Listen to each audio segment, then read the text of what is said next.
bonjour, ravi de vous retrouver pour cette deuxième discussion par laquelle nous clôturerons notre cycle bref consacré au thème de la démocratie et à la manière dont l'Union européenne s'est emparée de cette notion, de cette thématique et est parvenue à la circonvenir.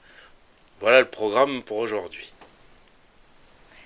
En fait, l'institution européenne fait œuvrer pour son propre compte la démocratie représentative. S'agit-il d'une perversion européenne de la démocratie ? Alors, je vais faire une réponse simple et brève à une question compliquée en vous disant oui. Maintenant, il me faut en établir la démonstration. Alors, nous venons déjà de voir dans la discussion précédente avec le Parlement européen comment la démocratie, dans sa dimension représentative, était instrumentalisée par l'institution. Mais qu'en est-il de la démocratie au sens premier et le plus large du terme, c'est-à-dire celui de l'expression populaire dans le processus de réalisation de l'Europe ? Alors c'est un vaste sujet qu'il convient de traiter de manière méthodique. Fondamentalement, il faut bien reconnaître que la construction européenne est avant tout une œuvre de techniciens et de politiques. Certes, elle se drape des vertus démocratiques, mettant en avant un élan et une caution populaire, mais qui, il faut bien l'admettre, demeure plutôt incantatoire et virtuelle. Dans les rares pays qui se sont livrés à l'exercice, aucun des différents rendez-vous directs organisés avec les peuples au sujet des avancées majeures de la structure, aucun n'a été plébiscité, loin de là. On se souvient du rejet du traité de Maastricht par les Danois en juin 1992, ce qui avait justifié un aménagement spécifique du texte avec des options de retrait pour le Danemark sur certains points, l'ensemble ayant dû être soumis à un nouveau référendum en mai 1993. On se souvient également de l'adoption de justesse du même traité en France via référendum en septembre 1992 à la très courte majorité, vraiment très très courte majorité de tout juste 51% de suffrages favorables. Le traité de Nice connut à son tour le rejet populaire en Irlande en juin 2001. Or, il s'agissait à l'époque du seul pays, l'Irlande, à avoir eu recours au référendum pour la ratification du traité. Et bien entendu, chacun garde à l'esprit le double échec du TCE de 2004, du traité établissant une constitution pour l'Europe, un échec exprimé par référendum en France en mai 2005, puis aux Pays-Bas, en Hollande, en juin 2000, de la même année, en juin 2005. En l'occurrence, le souvenir des désappointements d'alors, devant tant de colloques inutiles, parce qu'il faut se souvenir de tout ce temps de préparation du traité de 2004, de cette effervescence et de ces commissions empesées, de manœuvres de couloir, eh bien le souvenir de toute cette catastrophe à la suite de toutes ces réunions a quelque chose de savoureux. Le parchemin et les seaux de cire étaient prêts pour une constitution, l'autel en était dressé à Rome, le tabernacle était prêt à Bruxelles, et patatras, toutes ces années de palabres d'un coup qui ont été renvoyées à la salle d'attente. Alors, pour tout esthète des occurrences nombreuses de l'ironie de l'histoire ou de la ruse de la raison, ce n'est pas la moindre des satisfactions que de remarquer que le caillou dans la chaussure européenne est d'abord venu de la réaction instinctive du peuple des rouspéteurs, de cette France plus que méprisée, fondamentalement haïe par l'Union en tant que figure historique de la nation, qui est pour l'Union européenne l'ennemi numéro un. La nation est son ennemi numéro un. Alors, certes, il est vrai que nous avons eu collectivement le temps de le payer depuis et que les tenants de la structure se sont bien vengés, mais ce moment demeure quand même mémorable. Alors, l'ensemble avait nécessité, souvenons-nous-en, de cet échec de 2004 et du référendum de 2005, l'ensemble avait nécessité l'enclenchement du processus alternatif qui aboutit au traité de Lisbonne de 2007.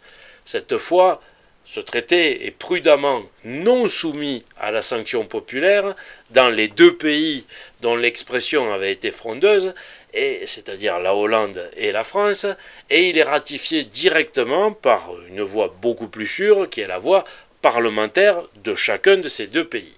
Le seul pays à avoir donné encore sa voix au peuple sur le sujet a été l'Irlande.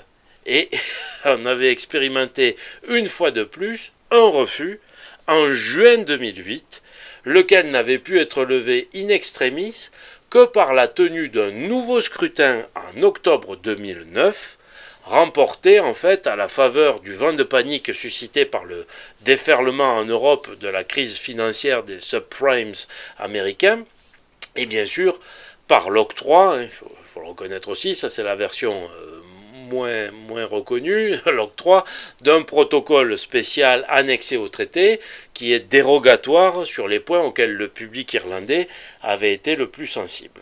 Alors ajoutez à cela, dans chacun des pays, chaque fois qu'il y a une expression concernant, un scrutin qui concerne l'Europe, des scores de participation aux élections qui sont généralement inférieurs à ceux des élections nationales.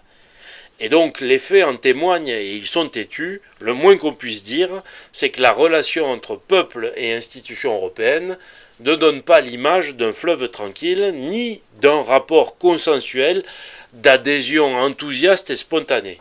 Ce qui est quand même gênant pour une institution qui se pare de beaux principes et se gargarise de valeurs démocratiques.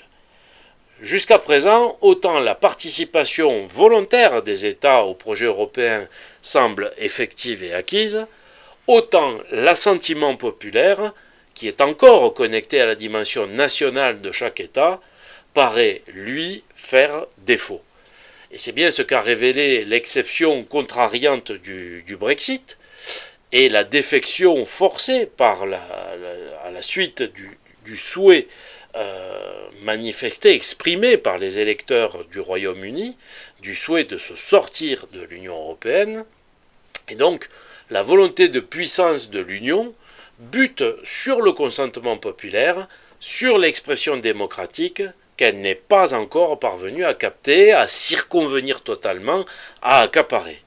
Ce qui est atteint pour la partie représentative de la démocratie au Parlement, avec le système majoritaire d'assemblée, ne l'est toujours pas avec cette dimension, je dirais, protéiforme de l'expression du peuple, de l'expression des peuples. C'est précisément dans cette perspective qu'intervient la notion de démocratie participative qu'agite de plus en plus l'institution, n'est-ce pas ? Oui, exactement. Je n'ai plus à vous présenter la technique que vous connaissez maintenant fort bien du miroir aux alouettes qu'adopte la structure lorsque se présente un obstacle ou une difficulté. J'en ai donné assez d'illustrations dans mes récents ouvrages, auxquels je renvoie, L'individu dans l'Europe promise, Anatomie de la société occidentale européenne contemporaine, La nécessité européenne. Ici donc, c'est la démocratie participative qui doit faire son office. C'est le terme de démocratie participative, c'est le nouveau miroir aux alouettes pour que l'Union parvienne à ses fins. Alors, le premier degré de cette jolie participation démocratique s'actualise par le droit individuel de pétition qui a été instauré par le traité de Maastricht de 1992. Alors c'est une faculté qui finalement se décline doublement, puisque ce droit peut s'exercer en tant que plainte individuelle ou requête formulée auprès du Parlement européen, ou bien en tant que plainte déposée auprès de la Commission européenne. Donc il y a deux voies pour l'exercice de ce droit, auprès du Parlement ou auprès de la Commission européenne.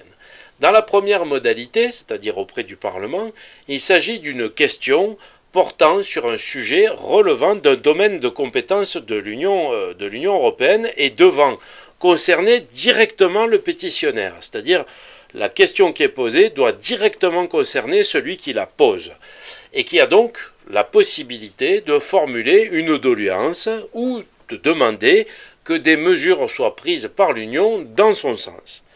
En revanche, dans la seconde modalité, celle qui concerne un dépôt auprès de la Commission européenne, il s'agit plutôt, disons-le franchement, d'une délation pure et simple par le fait de l'incrimination d'un des États membres, par la dénonciation auprès de la Commission d'une pratique ou d'une mesure qui sont jugées comme enfreignant la législation européenne. Donc là, il n'y a pas du tout besoin que le pétitionnaire soit directement concerné par les faits qu'il dénonce.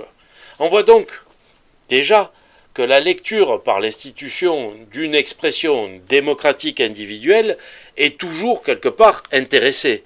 Elle peut concerner le pétitionnaire ou elle doit concerner le pétitionnaire, mais peut être tout autant et doit être tout autant au bénéfice de l'Union elle-même. La démarche qui est entreprise auprès de l'institution consiste certes dans la possibilité d'émettre un vœu ou un souhait d'intervention, lorsque cela s'accomplit du côté du Parlement, mais elle s'illustre aussi dans une faculté de collaboration par le signalement d'un défaut d'un État membre au regard de la législation de l'Union, l'individu citoyen agissant alors auprès de la Commission en pur délateur de son propre État ou de celui dans lequel il réside. Alors je vais l'exprimer de manière un peu triviale mais parlante. Ce droit de pétition individuelle, cette première version de l'acception européenne d'une démocratie participative, eh bien, oscille entre la liste de vœux comme une bouteille à la mer ou la lettre au Père Noël et le rôle d'indique. Point. Indépendamment de cela, dans sa dimension stricte de requête, il s'agit d'un droit en large part formel, puisque de l'aveu même de l'institution, il est à la fois peu connu du public et de fait peu usité au regard de la population totale de l'Union.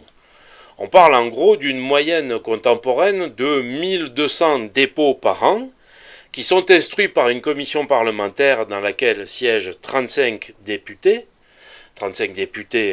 européens, alors que si on veut faire une comparaison, le Bundestag allemand, c'est l'exemple qui a été retenu dans un rapport d'études internes, reçoit dans le même temps quelques 13 500 pétitions, donc 1200 à l'échelle européenne auprès du Parlement européen, et dans le même temps 13 500 pour le seul Bundestag allemand, pour une population qui est moins de 5 fois moindre par rapport à celle de l'Union européenne. Et quant aux résultats obtenus, les rares dossiers qui sont mis en avant par l'institution elle-même frisent le ridicule. À l'exemple d'une pétition qui a été déposée en 2019 par un citoyen allemand en vue d'une harmonisation des règles relatives aux dimensions des bagages à main admis en cabine des avions. Alors, le thème en soi n'est pas dénué d'intérêt, mais la réponse apportée à l'issue de la procédure est totalement indigente. Il a fallu 4 années de travail pour aboutir à l'adoption d'une proposition de résolution du Parlement européen fin 2023 qui est calée sur les préconisations de l'Association internationale des transports aériens, la IATA, IATA. Mais c'est une résolution qui est non contraignante, même pas appliquée par les compagnies aériennes européennes, et à ce jour, toujours non suivie d'un quelconque règlement européen en la matière. Bref, il s'agit d'une résolution qui n'engage à rien et qui a été prise pour la forme, en réponse à des enjeux qui, à l'évidence, excèdent le pouvoir de pétition d'un simple particulier européen, et sans doute même excèdent la capacité de régulation de l'institution européenne elle-même, vu l'essence internationale du sujet. En d'autres termes, il faut voir dans tout cela juste de quoi amuser la galerie et cultiver les logorées parlementaires. Le traité de Lisbonne n'a-t-il pas pourtant officialisé le recours de l'institution à la démocratie participative ? Oui, c'est exact.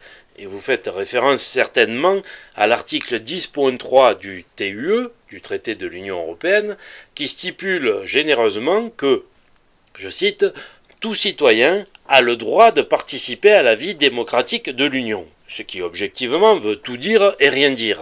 S'agit-il simplement de faire référence au droit de vote aux élections du Parlement ? C'est une façon de participer à la vie démocratique de l'institution, et ce droit qui s'exerce tous les 5 ans. Ou, comme le laisse entendre à la suite de la rédaction de l'article, à la simple faculté d'être informé de, je cite, décisions prises aussi ouvertement et aussi près que possible des citoyens. Donc, on ne sait pas trop, car tout le problème est là. De même que le malentendu, si par participation, le citoyen de l'Union s'attend à assister à une forme de redistribution du pouvoir et de la parole, les institutions européennes l'entendent plutôt comme essentiellement une manière de communiquer. C'est une forme de communication. Suivant sa coutume, l'Union instrumentalise des semblants de dispositifs participatifs qui n'ont pour vertu que celle de l'image positive qu'ils sont censés apporter à la structure elle-même. Alors, je prends le cas d'une disposition emblématique instaurée par le traité de Lisbonne qui s'appelle l'Initiative citoyenne européenne, l'ICE, c'est ça l'acronyme, qui est portée par l'article 11.4 du TUE, du traité de l'Union européenne, qui dit la chose suivante, je le cite, « Des citoyens de l'Union, au nombre d'1 million au moins, ressortissant d'un nombre significatif d'États membres, peuvent prendre l'initiative d'inviter la Commission européenne, dans le cadre de ses attributions, à soumettre une proposition appropriée sur des questions pour lesquelles ces citoyens considèrent qu'un acte juridique de l'Union est nécessaire aux fins de l'application des traités. » Alors, plusieurs remarques là-dessus. La tournure en atteste, il s'agit bien d'un droit collectif des citoyens de l'Union, et c'est d'ailleurs le premier droit collectif, car jusque-là, les citoyens de l'Union ne bénéficient que de droits d'application individuelle, ou plus exactement d'une égalité d'application du droit.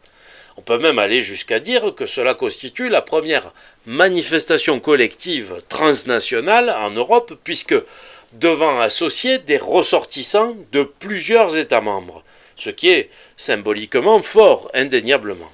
Mais il apparaît aussitôt que ce droit nouveau d'initiative ne correspond pas à un transfert à une communauté de citoyens du pouvoir de proposition législative qui est détenu par la Commission, et que ce droit d'initiative citoyenne est avant tout indirect. Il correspond en fait à un simple droit de sollicitation de la Commission européenne. Alors, je fais grâce du détail technique du mode de fonctionnement de l'ICE, de cette initiative citoyenne européenne, ce fonctionnement qui est passablement complexe et a mis plusieurs années pour s'établir, nécessitant un livre vert en 2009, un règlement en 2011, lequel règlement a été revu par un autre règlement de 2019, officiellement au motif, je cite, de rendre l'initiative citoyenne européenne plus accessible, moins lourde et plus facile à utiliser. Ça veut tout dire. Et effectivement, la perspective de réunir sur une même question le million de signatures correspondant à autant de citoyens convaincus par le sujet ou la question posée, issus d'au moins 7 États différents, avec un nombre minimal de signataires qui est fixé pour chaque État membre, et tout ceci dans un délai de 12 mois pour le recueil des signatures, n'est à l'évidence pas une chose facile, une chose aisée. D'autant que les initiateurs de la démarche doivent ensuite faire vérifier les signatures qu'ils ont obtenues aux autorités de chaque État, lesquelles ont 3 mois pour se prononcer. Ils doivent ensuite soumettre leur initiative sous 3 mois supplémentaires à la Commission, laquelle dispose de 6 mois de délai pour dire si elle compte y donner suite ou pas. En clair, ce que vous nous dites, c'est que le point fort du dispositif européen en matière de démocratie participative n'est qu'une usine à gaz impraticable. C'est cela ? Eh bien, à minima, il faut bien convenir qu'il faut être organisé, tenace, assidu et patient pour arriver à boucler la procédure de dépôt. Honnêtement, on est déjà en droit d'être surpris d'apprendre qu'il y a quand même eu plus d'une centaine d'initiatives enregistrées depuis la mise en œuvre du dispositif il y a près de 15 ans. Alors certes, 80% n'ont pas atteint leur objectif de signature ou ont été abandonnés en cours de route, mais une dizaine ont réussi à aller au bout et à obtenir un retour de la Commission. Alors pour ma part, je suis très admiratif devant l'énergie que certains concitoyens européens ont été en mesure de déployer. Au demeurant, force est de constater que les résultats n'auront pas été à la hauteur des attentes des courageux porteurs de projets, car un retour de la Commission est loin de signifier une adhésion de la structure et un effet concret. Nous sommes à des années-lumière d'un référendum d'initiative citoyenne, permettant d'adopter, de réviser ou d'abroger une disposition. Il ne s'agit ici que d'une initiative citoyenne soumise au filtre et au bon vouloir de la Commission et dont les conclusions ne peuvent être aucunement contestées, pas plus que les actions d'exécution ne peuvent être exigées. Ainsi, tous les compliments qui ont été adressés par la Commission aux porteurs de l'initiative qui s'appelait Non au glyphosate et aux pesticides toxiques, c'était ça son titre, Non au glyphosate et aux pesticides toxiques, donc tous les compliments que la Commission, dans la remise de ses conclusions fin 2017, a adressés aux porteurs de cette initiative, le salut qui a été fait à la mobilisation citoyenne qui avait été manifestée à cette occasion, eh bien tout cela n'aura pas empêché le renouvellement par la même institution européenne de l'autorisation d'exploitation du fameux produit, le glyphosate, par ce fameux produit de Bayer Monsanto, qui a été accordé au même moment, à peu près au même moment où les conclusions étaient rendues quant à cette initiative citoyenne européenne. Donc l'autorisation d'exploitation a été donnée au même moment pour 5 ans et elle a été depuis réitérée en novembre 2023, non plus pour 5 ans mais pour 10 années supplémentaires, au prétexte que le caractère cancérogène du produit n'avait pas été scientifiquement établi. Même issue pour une autre pétition au titre éloquent, Sauver les abeilles et les agriculteurs. Une pétition, une initiative citoyenne qui a été lancée en 2019 pour proposer une réduction des pesticides de synthèse en Europe. Et même lorsqu'ils sont favorables, les retours de l'institution se limitent généralement à la réitération d'engagements qui avaient déjà été pris, comme cela fut le cas avec l'initiative qui s'appelle L'eau, un droit humain, en 2014, ou avec celle qui s'intitule Pour une nouvelle ère sans cage, et qui date de 2021. Dans ce dernier cas, la Commission s'était engagée à présenter avant fin 2023 des propositions législatives visant à améliorer le bien-être des animaux d'élevage et à réduire, à défaut d'interdire, comme le demandait cette initiative, à réduire l'élevage en cage en Europe. Or, sur les 4 propositions initialement prévues, seule celle ayant trait au transport des animaux a été présentée, celle sur l'élevage, l'abattage et l'étiquetage ayant disparu de l'ordre du jour à la grande frustration des porteurs de l'initiative. Donc, sans doute cela aurait-il été perçu comme une prise de décision non opportune, en étant 2023, au moment même où l'institution fermait des yeux sur les vagues de poulets ukrainiens qui sont produits dans les conditions que l'on sait et qui déferlaient en Europe au motif d'un indéfectible soutien à l'Ukraine. Alors vous voyez que même lorsque la Commission européenne donne une réponse à une initiative citoyenne européenne, il y a évidemment loin entre les intentions et la réalisation concrète. Lorsqu'on récapitule dans ces conditions, vous comprenez que l'institution ne court aucun risque à proclamer que tout citoyen de l'Union, je cite, a le droit de soutenir une initiative en signant une déclaration de soutien. Elle n'a pas plus de difficulté à prétendre vouloir mieux faire connaître l'initiative citoyenne auprès du public en recourant notamment aux technologies numériques et aux médias sociaux et dans le cadre d'actions visant à promouvoir la citoyenneté de l'Union et les droits des citoyens. Ce faisant, c'est surtout elle qu'elle promeut, et tout particulièrement son image de fervente démocrate. Le fond des décisions sur la base des initiatives citoyennes européennes, des ICE, pourtant portés à leur terme par un volume substantiel d'Européens motivés, eh bien le fond de ces décisions importe peu, n'engage à rien et est parfaitement accessoire. Mais quelle est donc la vision que se fait l'UE de l'adhésion populaire et de la participation démocratique ? Oh, c'est finalement très simple, hein. Il s'agit avant tout d'une approbation silencieuse. Ce qu'on attend de la population, c'est finalement qu'elle soit en phase avec ce que prétend proposer l'Union européenne, et pour cela, on se propose même de la faire parler, cette population, de s'exprimer à sa place et de façonner ce qu'elle est censée exprimer via ce qu'on appelle l'eurobaromètre. Qu'est-ce que c'est que l'eurobaromètre? L'eurobaromètre, c'est tout simplement le nom donné au programme permanent de sondage dont est dotée la Commission européenne depuis 1973.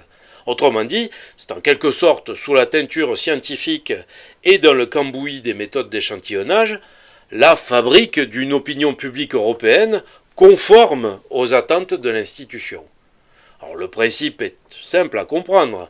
La structure dispose d'une méthode pour appuyer ses propres assertions et les étayer sur la foi de sondage. C'est-à-dire que l'Union se pose son objet, qui est en fait un pour soi, son propre besoin, sa propre intention, et l'objective en tant que demande et attente du peuple, un en soi, qu'elle se proposera alors fort opportunément de servir. C'est la recette du parfait démocrate. La statistique prend alors des formes plutôt éloignées de l'analyse scientifique pour n'être que de la pure caution chiffrée, le vernis mathématique prêt à couvrir toutes les prétentions et tous les arrangements avec la réalité. On se souviendra peut-être qu'au lendemain des rejets populaires français et hollandais du traité de 2004, c'est les résultats des référendums de 2005 que j'évoquais en début de discussion, eh bien des enquêtes Eurobaromètre, diligentées dans l'urgence, tendaient à prouver que, je cite, malgré la victoire du non, ça on ne pouvait pas le nier, ça venait d'arriver, le peuple français ne remet pas en cause l'appartenance de leur pays à l'Union européenne. En effet, 88% des personnes interrogées estiment que l'appartenance de la France à l'Union est une bonne chose et que, selon 3/4 des personnes interrogées, la Constitution européenne, le fait qu'il y ait une Constitution européenne, est indispensable à la poursuite de la construction européenne. Alors, ce qui permettait, donc ça c'est le texte du résultat d'une enquête Eurobaromètre faite juste au moment du résultat des référendums, juste dans la foulée. Ce qui permettait la déclaration ahurissante formulée en conclusion du Conseil européen de Bruxelles de juin 2005, juste après les 2 scores négatifs français et hollandais, que je cite, « Nous avons pris acte des résultats des référendums en France et aux Pays-Bas. Nous estimons que ces résultats, accrochez-vous, ne remettent pas en cause l'attachement des citoyens à la construction européenne. » Eh bien, tout cela, cette conclusion, est écrite et formulée sur la foi d'un simple contact téléphonique auprès d'un échantillon de 2000 répondants à peine. Ça vous dit tout sur la représentativité de ces modalités d'enquête Eurobaromètre. Alors cela fait belle lurette que les enquêtes qui sont réalisées sous ce label n'ont plus aucune attache ou intermédiation académique. Elles sont seulement le fait de contrats purement commerciaux passé auprès du groupe britannique Kantar, qui est l'héritier du consortium Taylor Nelson Sofres, TNS, qui était le leader mondial des études marketing et qui, par une coïncidence heureuse, a sa direction pour le continent européen qui se trouve localisée, devinez où, à Bruxelles même. On se demande pourquoi. Et pareilles entités expertes savent parfaitement neutraliser les questions sensibles par des formulations plus polysémiques, appelant un moindre engagement personnel des répondants et évitant toute forme de rejet épidermique ou de manifestation trop tranchée. Par exemple, on ne demandera jamais si l'enquêté est favorable ou défavorable à l'unification de l'Europe, mais plutôt, comme je viens de le rappeler, s'il estime que le fait de faire partie de l'Union est globalement une bonne chose ou une mauvaise, ce qui n'appelle pas du tout le même type de réaction ni de clivage. Ce sont les rudiments très classiques des techniques de base de la manipulation par des professionnels de la matière et qui accouchent de choses totalement convenues. Ainsi, peut-on lire à l'appui de communication de l'institution que, je cite, selon un eurobaromètre spécial publié aujourd'hui, plus de 7 citoyens de l'Union sur 10 conviennent que l'UE joue un rôle important dans le respect de l'état de droit dans leur pays. Ou encore, dans une autre enquête, que 89% d'entre eux estiment qu'il est important que l'ensemble des États membres respectent les valeurs fondamentales de l'Union. Alors, quel contenu et quelle valeur informationnelle, on peut encore donner un autre exemple.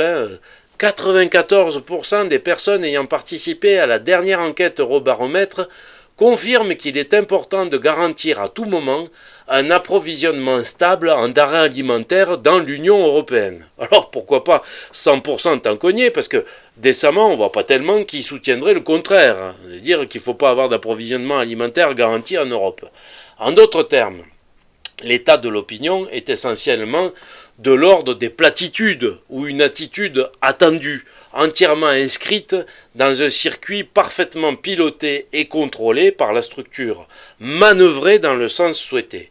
Il ne s'agit en aucune manière de l'expression spontanée de la masse populaire par le canal démocratique, mais de la caution d'une opinion mesurée et mise en scène par l'institution européenne comme légitimation de ses orientations et de ses actes. On est vraiment dans l'analogie avec un automate, avec une créature composée de toutes pièces pour l'occasion. C'est l'instrument stratégique au service de l'avancée, de la mise sur agenda et de la justification des actions entreprises par l'Union au nom de l'Europe. Mais cette vie de l'inanimé sous perfusion a malgré tout quelque chose d'insuffisant. La manipulation a un caractère trop grossier, trop fruste et évident. Les fils sont trop visibles, surtout aujourd'hui, à l'heure des médias alternatifs et avec l'éveil informationnel de franges de plus en plus larges de la population. Il faut donc que l'institution tente de réinjecter de la vraie vie dans les processus et dans les mécanismes, suivant une voie plus subtile qui garantisse à la fois canalisation et maîtrise, mais puisse s'incarner dans des dispositifs concrets d'animation et de participation. À quoi faites-vous référence? Aux consultations citoyennes? Aux panels citoyens? Exactement. C'est ce que l'institution, jamais avare de dénomination ronflante, désigne sous le terme de démocratie délibérative. En étant cohérente en cela avec les prétentions qui sont inscrites à l'article 11 du traité, 11.2 et 11.3 du TUE, je cite, « Les institutions entretiennent un dialogue ouvert, transparent et régulier avec les associations représentatives et la société civile. En vue d'assurer la cohérence et la transparence des actions de l'Union, la Commission européenne procède à de larges consultations des parties concernées. » Alors, la dernière illustration en date de ce principe correspond à la pompeuse conférence sur l'avenir de l'Europe qui s'est tenue sur 1 an de durée, symboliquement entre 2 journées de l'Europe, du 9 mai 2021 au 9 mai 2022, et dont l'institution on s'y attendait, chaleureusement félicitée. Alors je cite, elle, cette conférence sur l'avenir de l'Europe, a rassemblé des personnes de tous âges et de tous pays et de tous horizons, dont beaucoup n'avaient jamais été en contact avec l'Europe ou ne connaissaient pas la structure institutionnelle de l'Union européenne. Ces personnes, avec leurs histoires, leurs perspectives, leurs langues et leurs identités différentes, ont présenté leurs attentes à l'égard de l'Europe et façonné ensemble une vision de son avenir. La conférence et ses participants ont ainsi témoigné de l'utilité et de la nécessité de mieux associer les citoyens à l'élaboration des politiques qui ont une incidence sur leur vie. Cette opération a redynamisé le fonctionnement de la démocratie à plusieurs niveaux en Europe et montré le potentiel d'un véritable espace public européen permettant aux citoyens de toute l'Union de se mobiliser sur les questions qui leur importent le plus. Alors, tout cela est fort beau et harmonieux de loin, mais se révèle plus discutable lorsqu'on y regarde de plus près. Alors je ne vais pas rentrer dans les détails, mais quelques éléments suffiront à faire comprendre que la délibération citoyenne ainsi orchestrée par des cabinets conseils et des sociétés de communicants et d'organisateurs d'événementiels n'avait rien de la charmante assemblée délibérative spontanée et libre de citoyens livrés à eux-mêmes. L'Assemblée plénière était essentiellement composée de représentants des trois institutions de l'Union, la Commission, le Conseil et le Parlement, et des parlements nationaux, et elle était dotée des pleins pouvoirs. Le Conseil exécutif, un pur produit interne européen, couronnait le tout, et servant plutôt d'alibi, puisque rendant compte de leurs recommandations à l'Assemblée plénière, eh bien, quelques 800 citoyens, alors je cite, 800 citoyens sélectionnés de manière aléatoire, nous dit le texte, mais rajoutant de manière quelque peu contradictoire, dont un tiers étaient des jeunes, ce qui remet en question le caractère aléatoire du tirage. Bref, de quoi s'agissait-il avec cette conférence sur l'avenir de l'Europe ? Eh bien, de la palabre à prix d'or, passée complètement inaperçue d'ailleurs, si ce n'est des principaux intéressés et de l'institution, qui, on s'en doute, se déclarent ravis et prêts à récidiver. Alors, je donne lecture d'un dernier extrait éminemment savoureux, où chacun appréciera la conception, une fois encore, très particulière qu'a l'institution de ce qu'est, en termes probabilistes, une sélection aléatoire. Je cite, « Sur la base de ce succès, donc celui de cette convention, la Commission permettra à des panels de citoyens de délibérer et de formuler des recommandations en amont de certaines propositions clés, dans le cadre de l'élaboration plus large de ces politiques et conformément aux principes d'amélioration de la réglementation. En fonction du sujet, il pourra s'agir soit de panels pan-européens, soit de panels ciblés plus petits, chargés d'examiner des questions spécifiques. Comme c'était le cas lors de la conférence, les participants devraient être sélectionnés de manière aléatoire. Et là, accrochez-vous, mais ils devraient également refléter la diversité et la démographie de l'Europe. Les jeunes devraient représenter un tiers des participants. En résumé, tout ceci laisse bien entrevoir la somme de bricolage qui sont à l'œuvre pour tâcher de donner, par ces extractions laborieuses d'un peu de sève citoyenne, prélevée sur quelques cobayes habilement orientés, eh bien donner quoi ? L'illusion d'une démocratie participative et d'un consensus citoyen autour des décisions avancées et prises par la structure. Et devinez pour finir quel est le registre pour lequel l'institution compte prendre appui sur un nouveau panel de citoyens. Cherchez bien. Quel est l'élément crucial pour l'institution requérant une forme d'assentiment populaire ? Quelle décision pénible justifierait de mettre en scène une contribution citoyenne offrant une marge de manœuvre supplémentaire à l'institution par rapport à ses États membres ? Vous avez trouvé ? Le budget, bien sûr, et le prochain cadre financier pluriannuel qui doit démarrer début 2028, précisément au moment où interviendront les premiers remboursements du principal de l'emprunt Next Generation EU, cet emprunt qui a été follement contracté dans le sillage de la panique pandémique, c'est-à-dire lorsqu'il faudra faire face à un surcroît de dépenses de l'ordre de 30 milliards d'euros annuels, et ce, de 2028 jusqu'en 2058 pour 30 ans, ce qui représente près de 20% du budget annuel actuel de l'Union européenne, l'estimation étant en outre vouée à grimper en raison de l'inflation. Et en l'état actuel des choses, les perspectives s'annoncent sombres, ce dont l'institution ne fait pas mystère. Je cite, « L'Europe doit résoudre cette équation complexe, il ne peut y avoir de budget de l'UE qui soit adapté à nos ambitions et qui garantisse notamment à la fois le remboursement de Next Generation EU et des contributions nationales stables sans mettre en place de nouvelles ressources propres. Des choix doivent être faits, le statu quo n'est pas envisageable. » Alors je suis sûr que vous voyez déjà comment cette chère démocratie délibérative et les panels citoyens peuvent voler au secours d'une institution financièrement aux abois. On apprend ainsi que la Commission fait appel dès cette année, dès 2025, à un échantillon de 150 citoyens de l'Union pour débattre et formuler des recommandations concrètes pour le prochain budget de l'UE avant la mise en œuvre du cadre financier pluriannuel. Alors, à quel titre ces malheureux sont-ils qualifiés pour se prononcer sur de pareilles questions ? Eh bien, à cela, rassurez-vous, l'institution a toujours une réponse argumentée de prête.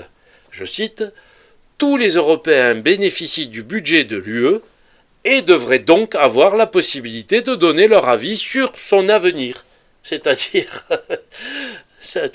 que puisque chacun est censé bénéficier du budget de l'Union, chacun est donc qualifié pour pouvoir donner son avis sur le devenir du budget de l'Union. Admirable renversement de la réalité, puisque avant d'en être les éventuels bénéficiaires, les Européens sont avant tout les contributeurs au budget de l'Union, ponctionnés qu'ils sont par leurs propres États en tant que contribuables, et s'acquittant en tant que consommateurs de la TVA, dont une grande part alimente le budget de l'Union européenne. Il faut donc s'attendre à ce que 150 simples innocents correctement aiguillés viennent plaider en faveur d'une hausse des ressources de l'Union et qu'au nom d'une recommandation d'extraction soi-disant démocratique, à dose homéopathique, eh bien les populations européennes soient rendues collégialement caution solidaire de la fuite en avant budgétaire de l'institution. Voilà la lecture intéressée de la consultation citoyenne et de la démocratie participative par l'Europe, dont chacun, sans jamais l'avoir voulu, ni y avoir formellement consenti, risque de devenir la victime et le garant sur ses deniers pour des décennies. L'illusion démocratique coûte cher. Et oui, il n'est jamais bon d'être le dindon de la farce. Voilà, c'est sur cette touche un tantinet ironique que je clôture ce cycle de discussions consacré à la notion de démocratie et la lecture et l'instrumentalisation qui en est faite par l'Union européenne pour servir ses propres fins, aussi bien sur la dimension démocratie représentative qu'avec l'apport de cette discussion d'aujourd'hui, sur cette forme de caution populaire, plus ou moins orchestrée aussi bien sur les enquêtes d'opinion de l'Eurobaromètre que sur ces panels citoyens qui sont censés être représentatifs et dont on perçoit, rien qu'avec ce que je viens de vous montrer, les limites de l'exercice et le caractère contraint de la chose. Alors j'espère que cette lecture au cours de ce cycle de discussion vous aura ouvert les yeux sur le mode de fonctionnement de la structure dans ce qui concerne la thématique démocratie. C'est avec ce cycle de discussion que nous célébrons finalement les 1 an d'existence de la chaîne Europhilo. Je vous remercie pour votre fidélité, je vous remercie de pouvoir continuer à diffuser, à partager et à discuter les éléments que je fournis dans le cadre de ces rencontres, de ces entretiens. J'espère que vous pourrez continuer à le faire. Nous nous retrouverons bien entendu après la pause estivale pour poursuivre l'itinéraire que nous nous sommes fixés pour 2025 et vous permettre d'être de plus en plus armés intellectuellement et conceptuellement pour être attentif à ce qui est présenté par les narratifs officiels comme étant le devenir souhaitable, le devenir voulu de l'Union européenne pour notre bien, et donc ça vous permet de pouvoir vous faire votre propre opinion en ayant finalement les yeux ouverts sur ce qui se passe et en comprenant quels sont les mécanismes en jeu et ce qui se cache derrière, quelles sont les intentions qui sont poursuivies au travers des différents dispositifs qui sont avancés par cette machinerie européenne qui ne cesse de produire des textes, des règlements et qui ne cesse d'avoir une prise de plus en plus forte sur nos vies au quotidien. Voilà, je vous remercie, je vous souhaite de passer un excellent été et d'être bien entendu, même en vacances, toujours extrêmement vigilant et je vous donne rendez-vous à la rentrée en vous disant à très bientôt.